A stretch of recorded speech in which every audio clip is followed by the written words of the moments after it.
Paul, what's going on in New York? We were just talking about it. That CEO got whacked. Oh my God, dude. You know what's funny? I was sitting there reading an article, guy. They go, "Oh my God, he's such a great guy. He had a wife and kids, and he's such a great guy." And then you find out he and the other guys he's working for are getting sued for $121 million for dumping a stock and not letting the other people know. In the lawsuit, he and multiple other United Health executives are accused of offloading something like 15 million shares of stock. It's like, there's your motive. Nancy Pelosi just made $9 million on some shit. Nancy Pelosi's stock trades saw a 65% return last year. This comes as Congress has stalled talks on banning lawmakers from trading stocks. They're gangsters, dude. Gangsters. And then one of them gets whacked or something, they're like, "Oh my God, he was such a good guy." It's a dirty game, Paul. Healthcare, dirty game. It's a dirty game. This murderer decided to be a terrorist driven by a new fundamentalism that is taking root right here. Online, just go look for yourselves. There is a growing fan base for a felon. His name isn't just trending. Free him is trending in all caps, and from time to time has more traction than the name itself. Now, most are anonymous, something we got to deal with when it comes to social media. I'm not sure how, but some are not. Can you believe wanting to openly endorse an assassination? I have never seen a killer celebrated. All right, guys, so we got to talk about some shocking but not so shocking updates to the UnitedHealthcare CEO assassination story, because the suspect has been caught. Okay, the suspect has been caught. And the suspect, his name is Luigi Mangione, and he is a 26-year-old tech kid from Maryland. Okay, he's from a wealthy family, and he has an Ivy League school background. And he left a manifesto at the scene, okay, also with other evidence that basically suggests that he certainly is the person that is responsible for assassinating the CEO of UnitedHealthcare, Brian Thompson. And with that being said, I have read a lot of things online about this guy. I've also read a lot of things on his social media posts, some of the more philosophical things that he's written, and some of his beliefs in regards to ethical systems that have suggested that he definitely studied some philosophy in college, right? And yeah, I mean, it's fascinating stuff. But for right now, we got to focus on the reaction here, because the left, they're having a very interesting reaction to this, and they're actually getting some backlash for the reaction. But before we get into it, I actually want to play this clip so that we gain a better understanding of exactly how this guy got caught, because although he certainly is very book smart, the fact that he got caught eating at McDonald's with all the evidence on him leaves a whole lot of questions to be asked about whether or not he is very street smart. But then again, he did pull off this assassination, so I don't know. I'm just saying I got a whole lot more questions and answers at this point. Good evening, I'm Nora O'Donnell, and thank you for joining us as we follow breaking news in the caught-on-camera execution of UnitedHealthcare CEO Brian Thompson. A 26-year-old strong person of interest is under arrest for preliminary gun charges just appearing in a Pennsylvania courtroom. Luigi Mangione, a former prep school valedictorian and Ivy League engineer, was arrested this morning at a McDonald's in Altoona, Pennsylvania, about 280 miles west of the murder scene in New York City. Police say he was carrying multiple fake IDs and a document allegedly detailing anger at corporate America. CBS News has confirmed he also uncovered an online book review from the suspect giving the Unabomber, Ted Kaczynski's writings 4 stars. While Mangione has not been officially charged with Thompson's murder yet, investigators credit alert citizens who adhered to the advice, if you see something, say something. CBS's Lilia Luciano leads us off tonight from the scene of that arrest. Good evening, Lilia. Good evening, Nora. This McDonald's, this is the place where that multi-state 6-day manhunt finally came to an end. And let me tell you, we just got here and it still feels quite active. We're seeing neighbors show up asking questions. And just minutes ago, I saw a large 6 to 7 NYPD convoy rush through with sirens blasting towards where I assume is the courthouse. Investigators say a McDonald's employee in Altoona, Pennsylvania called police at around 9:15 a.m. today after recognizing the man in these photos who was eating at the restaurant. members of the Altoona Police Department arrested Luigi Mangione, a 26-year-old male, on firearms charges. Responding officers said Mangione was acting suspiciously and carrying a fraudulent U.S. passport, along with a fake ID police say was used to check into a New York City hostel before the shooting. Also in his possession, a mask and clothing like what the shooter was wearing, and a gun with a silencer. The gun appears to be a ghost gun, may have been made on a 3D printer, the capability of firing a 9mm round. Police say they also recovered a 3-page handwritten document critical of the healthcare industry. We don't think that there's any specific threats to other people mentioned in that document, but it does seem that he has some ill will toward corporate America. During the 6-day manhunt, investigators developed a detailed digital trail of the gunman's movements, including these photos. Police say they were taken just minutes after the murder as he made his escape from New York. Our NYPD investigators combed through thousands of hours of video, followed up on hundreds of tips, and processed every bit of forensic evidence. Mangione graduated as valedictorian from one of the top all-boys high schools in the country.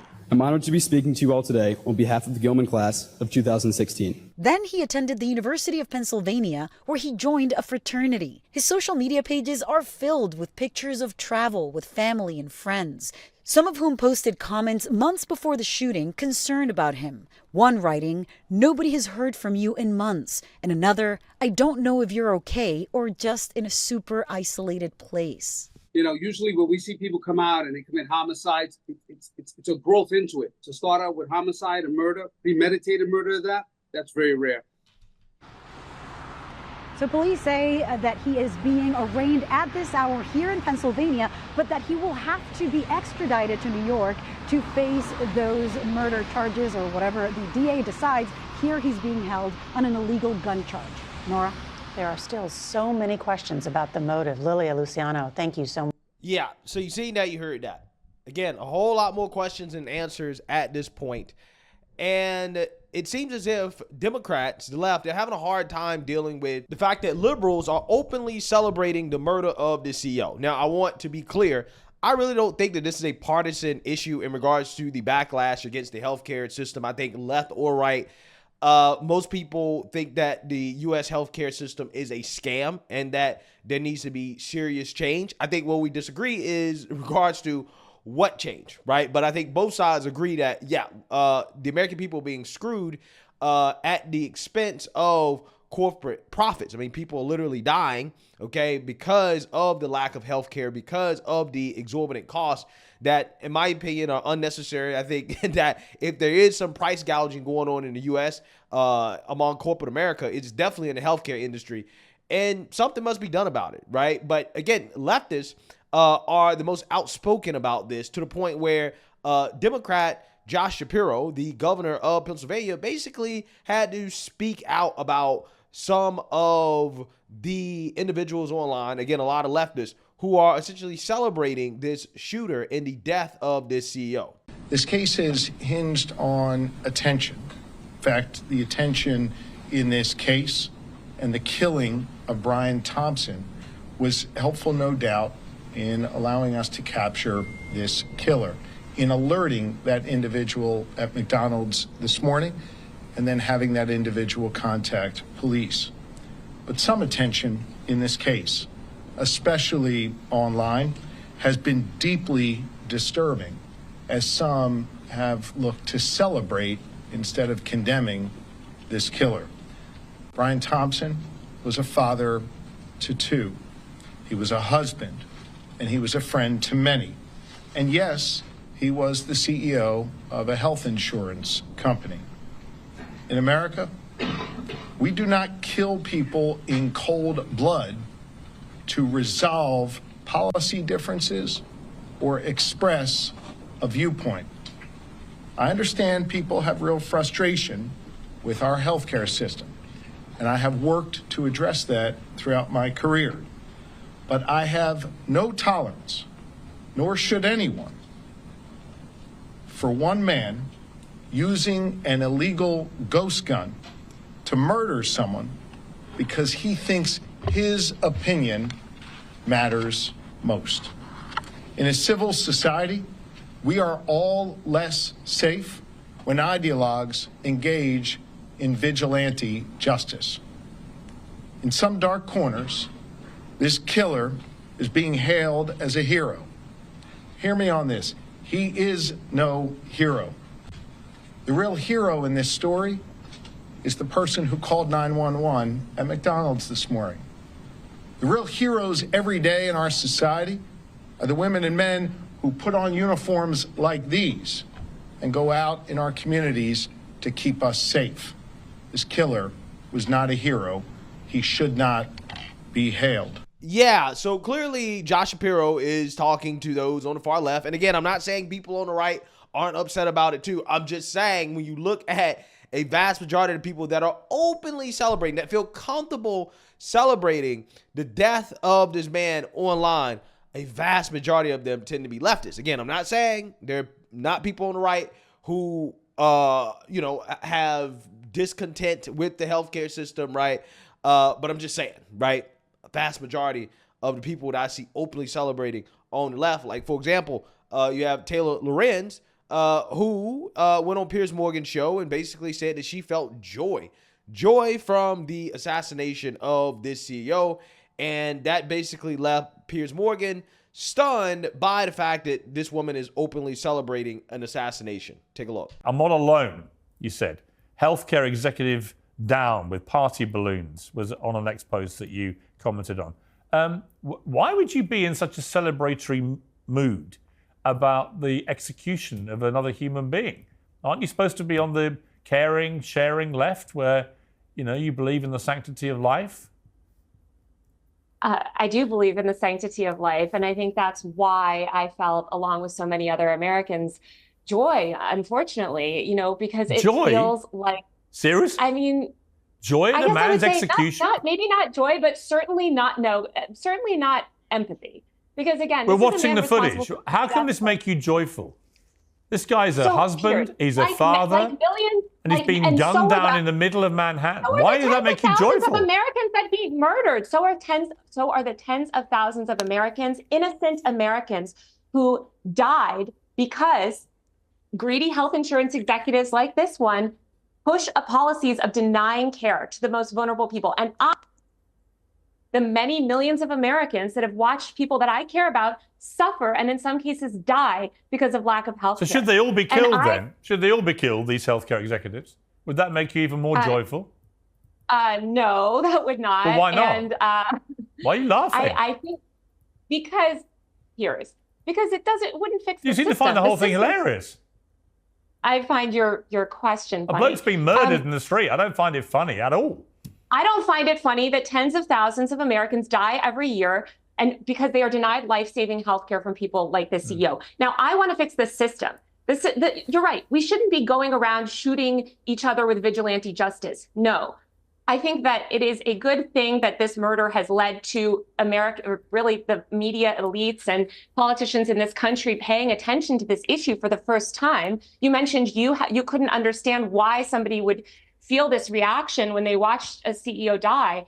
It's because you have not dealt, it sounds like, with the American healthcare system in the way that millions of other Americans have. I've dealt with the healthcare system in various ways in America. I don't think it's perfect by any means, but the idea that I would view it as something... Have you been denied life-saving treatment? The idea that I would view it as something joyful, that a man has been, who's just a healthcare executive, has been executed in the street, I find completely bizarre. Let me bring in Tommy here. Yeah. Tommy, I keep being told... Hang on, Taylor, I'll come back to you. Okay, Tommy, don't say I'm joyful. I said you said you were feeling joyful. Yeah, I take that back. Joyful is the wrong word, Piers. You think? But I said, as I clarified, you think? Yeah. You think joyful is the wrong word?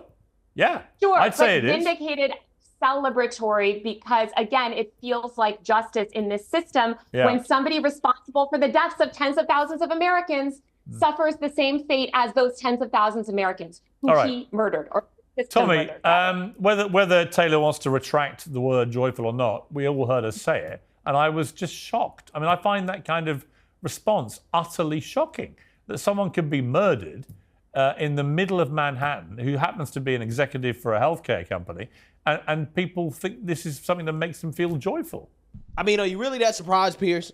because I'm not. I am not surprised at all by the reaction of the left. Okay, I'm not surprised that they are celebrating this, because these are the same people that celebrated when Trump almost got his head blown off in an attempted assassination.